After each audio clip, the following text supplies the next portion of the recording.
Bonjour à tous, nous nous retrouvons aujourd'hui pour un nouveau thème d'histoire qui s'intitule La Troisième République avant 1914, un régime politique, un empire colonial, comme vous pouvez le voir juste ici. Alors, dans ce thème, il y aura plusieurs chapitres. Nous allons de fait débuter par le premier qui s'intitule La mise en œuvre du projet républicain. Tout ce qui est lié à la colonisation fera l'objet d'un autre chapitre, ce n'est donc pas la question, le sujet ici. Alors, avant même de commencer ce chapitre, nous allons faire comme vous avez l'habitude de faire lorsque vous avez une question problématisée, c'est-à-dire définir les termes du sujet et les bornes chronologiques retenues. Ici, il va donc falloir définir le terme de république, mais également expliquer pourquoi on s'arrête en 1914 et quand est-ce qu'on débute. Qu'est-ce qu'une république ? Ce terme, vous le connaissez, nous l'avons déjà étudié, c'est un régime politique dans lequel les dirigeants sont élus par les citoyens. Ce n'est donc pas une monarchie, puisqu'une monarchie, les dirigeants tiennent leur pouvoir de façon héréditaire. Au niveau des bandes chronologiques retenues, ce chapitre débute en 1870, pour une raison, ma foi, très simple, c'est le début de la Troisième République, c'est la proclamation de cette Troisième République. Et il s'achève en 1914, non pas parce que c'est la fin de la Troisième République, non, la Troisième République va perdurer jusqu'en 1940, jusqu'au début du régime de Vichy, sous Pétain.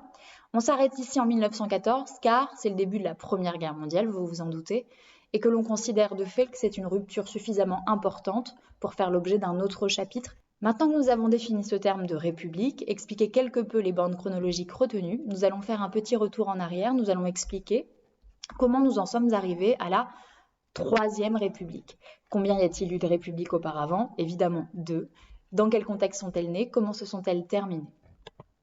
Alors, la Première République, si vos souvenirs sont bien présents, débute suite à la Révolution française qui commence en 1789. Suite à cette Révolution française, notamment au serment du Jeu de Paume, à la prise de la Bastille, etc., nous allons avoir la mise en place d'une monarchie constitutionnelle. Auparavant, la France était régie par une monarchie absolue. La monarchie constitutionnelle est donc établie, mais le roi Louis XVI est accusé de trahison par le peuple et notamment par les sans-culottes. Ce qui fait qu'en 1792, les sans-culottes envahissent le château des Tuileries. Le roi est alors condamné. Il a un long procès, on décide de le décapiter, de le guillotiner, et la Première République est alors proclamée. Cette Première République est marquée notamment par la terreur, c'est un souvenir douloureux. Puis finalement, elle s'achève avec l'arrivée d'un homme, Napoléon Bonaparte, qui fait alors un coup d'État et qui, après 5 ans de consulat, décide de proclamer en France le Premier Empire. Napoléon, après avoir conquis la quasi-totalité de l'Europe, finit par perdre une grande bataille en 1815 à Waterloo. Il est alors exilé sur l'île de Sainte-Hélène et la France retrouve la royauté, la monarchie. On appelle cette époque la restauration de l'ordre établi auparavant, de la dynastie. Alors tout d'abord, on a le retour de la dynastie des Bourbons, avec cet homme que vous connaissez, Louis XVIII, frère de Louis XVI, qui devient de fait roi de France à nouveau. Après lui, nous allons avoir, je ne vous ai pas mis l'illustration, mais son autre frère, Charles X. Puis Charles X, qui tentait un retour à une véritable monarchie absolue, est renversé suite à une révolution en 1830, les Trois Glorieuses.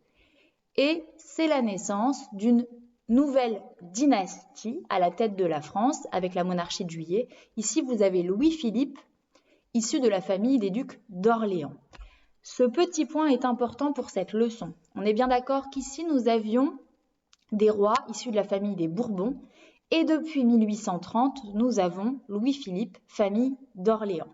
Il faut bien que vous ayez ça en tête pour la leçon à venir. Louis-Philippe sera par la suite renversé par une autre révolution en 1848 et on proclame alors la Deuxième République. Tout comme la première, elle ne va pas durer très longtemps. Elle durera 4 années, même en réalité 3 années, puisque en 1851, ici, cet homme, Louis-Napoléon Bonaparte, le neveu de Napoléon Ier, qui avait été élu président de la Deuxième République, décide de réaliser un coup d'État en 1851, car il souhaite conserver le pouvoir, puisque la Constitution de la Deuxième République empêche le président de réaliser un second mandat.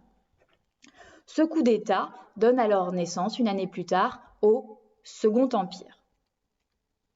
Et nous arrivons désormais à notre leçon à proprement parler, puisqu'en 1870, capturée par l'armée prussienne, on reviendra là-dessus, la Troisième République est alors proclamée par les députés républicains comme Léon Gambetta.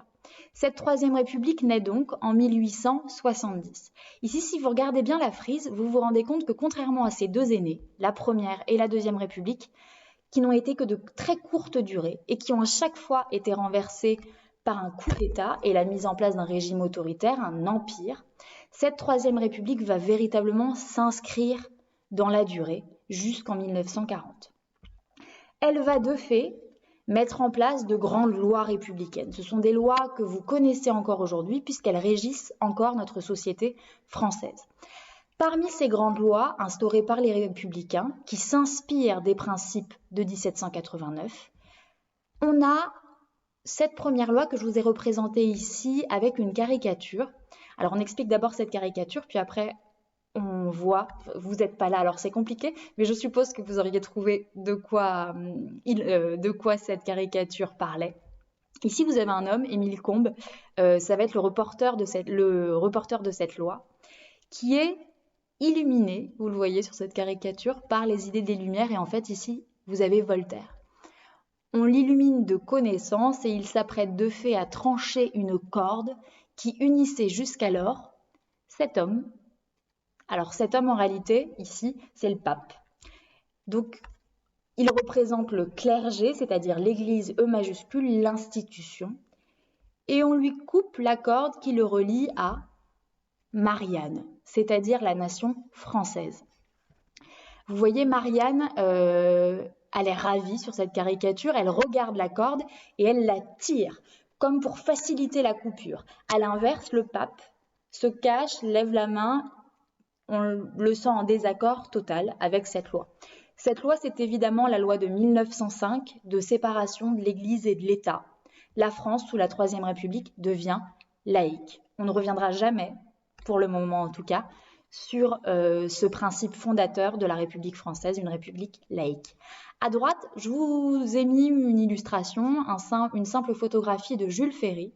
Évidemment, la Troisième République est également celle qui va réaliser une œuvre scolaire absolument exceptionnelle en rendant l'école primaire gratuite, laïque et obligatoire afin que tous les Français, tous les jeunes Français puissent accéder à l'enseignement.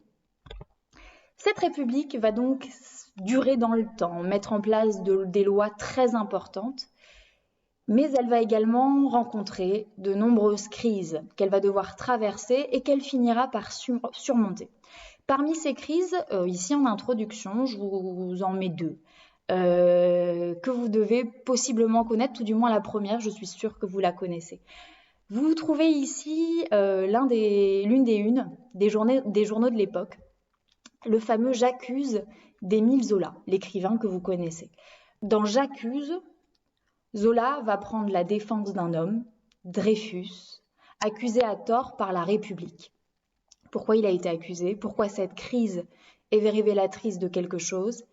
La France est à ce moment-là totalement divisée en deux. D'un côté, ceux qui défendent Dreyfus et de l'autre, ceux qui accusent Dreyfus. Nous sommes dans une période où l'antisémitisme, la haine à l'égard des Juifs en France, est exacerbée. Ce que révèle cette crise. Puis, l'autre illustration que vous trouvez ici, c'est un attentat. Un président français a été assassiné. À l'époque, nous le reverrons, attentat réalisé par les anarchistes. Donc, c'est ce qu'on verra. Cette République va parvenir à surmonter ces crises. Ce qui nous amène de fait à nous demander comment la Troisième République parvient-elle à s'imposer en France, malgré les oppositions qu'elle rencontre entre 1870 et 1914.